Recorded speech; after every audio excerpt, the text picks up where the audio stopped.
Hello everyone. So আজকে হলো ষষ্ঠী পুজো।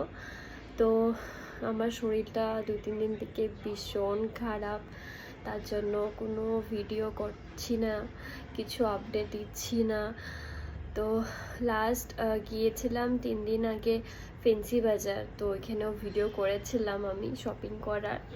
তো শপিং করে এসে নেক্সট ডে মর্নিং থেকে আমার শরীর ভীষণ খারাপ, 3 দিন থেকে জ্বরে আমি ভুগছি।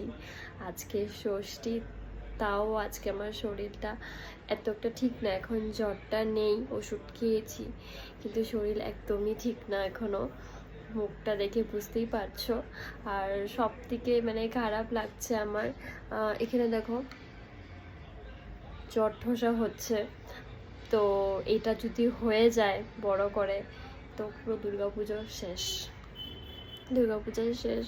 সো গাইস, আমি কালকের থেকে 3 দিন থেকে প্রে করছি মা দুর্গাকে যে সারা বছর এই 4-5টা দিনের জন্য ওয়েট করি। তো এই টাইমটাতেই শরীর যদি খারাপ হয় তো ভীষণই খারাপ লাগে, পুরো বছরটা এই স্যাডনেসে চলে যাবে। সো আমি তো প্রে করছি, তোমরাও আমার জন্য প্রে করো যাতে আমি জলদি সুস্থ হয়ে যাই। আর আজকে ঘোরার কথা আছে, কিন্তু এখনও শরীর আমার ঠিক নেই। তো ইভিনিং অবধি দেখি যদি শরীর ভালো থাকে আশেপাশে একটু যাব ঘুরতে, বাট এখনও শিওর না, শরীরের উপরে ডিপেন্ড করে। তো সেটাই। আর সো তোমাদের পুজো কীরকম কাটছে, কী নিলে তোমরা শপিং টপিং কী করলে, তো সবটাই শেয়ার করো আমার সাথে, কমেন্টে বলো। Bye bye.